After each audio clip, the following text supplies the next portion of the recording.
What's up everybody, it's Matt from Peter Glenn, and in this video we're going to show you the first things you should look at when you're buying a new snowboard setup. Let's check this out.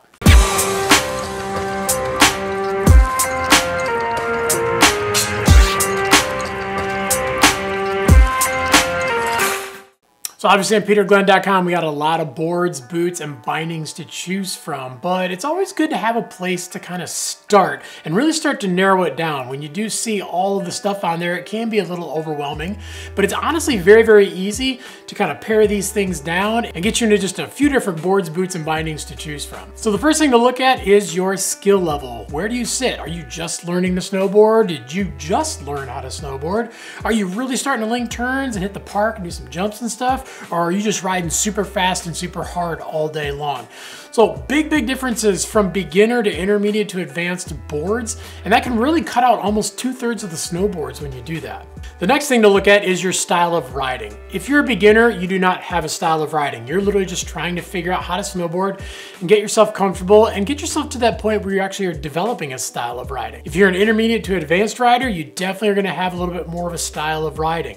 You could be a little bit more park focused, all mountain, free ride, getting into some POW. And a great way to figure that out is what percentage of the time are you riding park? If you're riding park a lot, let's say 60, 70, 80% of the time to almost all the time, then you're definitely gonna wanna look at more of those park boards.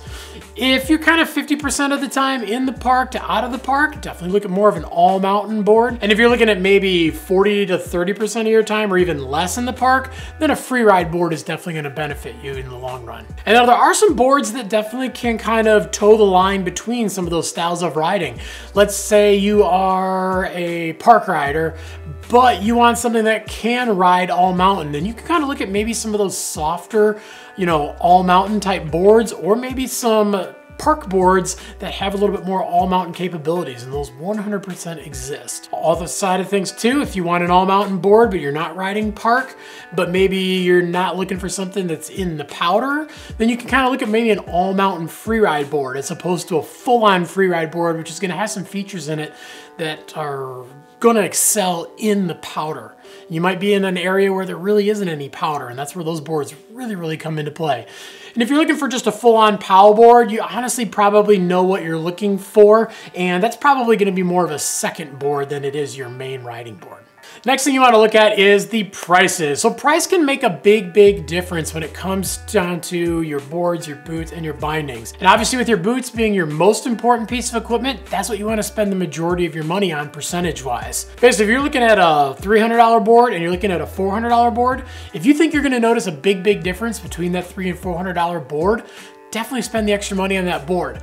However, if you don't think you're going to notice a big difference, or maybe you're a little bit more of a beginner rider, only buy the $300 board, take that $100 and put it into your boots. You're gonna notice a huge difference from a $200 boot to a $300 boot than you are from a $300 board to a $400 board.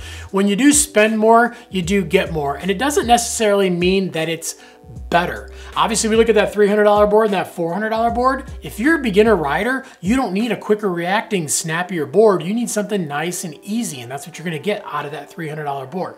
However, when you get into the boots, when you do spend more on your boots, 9 times out of 10, you're gonna get a boot that's gonna fit better, it's gonna be more comfortable, and it's gonna last you longer. Also, when you look at bindings, it's funny to say that the bindings are actually the least important thing to spend money on, because you can take bindings and kind of adjust them a little bit and move your straps, move your high backs, and you can kind of make them feel a little bit different depending on where those things are and depending on how much adjustment those bindings have. But the good thing about bindings is if you got some extra money to spend, it can't hurt to spend it on your bindings.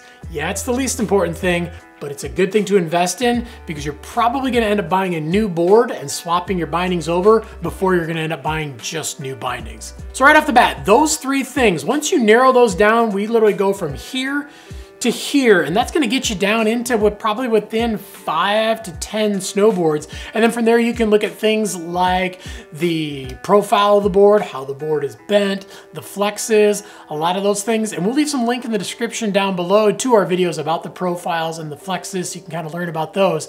But again, just getting going right off the bat, Start with that skill level, then look at your riding style, and then just check out the prices. And that'll basically narrow you down to a really, really small spot where you can kind of fine tune and really, really nitpick and find that board, binding, and boots that's gonna work best for you. But if you got any questions beyond what we talked about in the video, definitely leave some comments down below. We're on there every single day trying to answer your questions.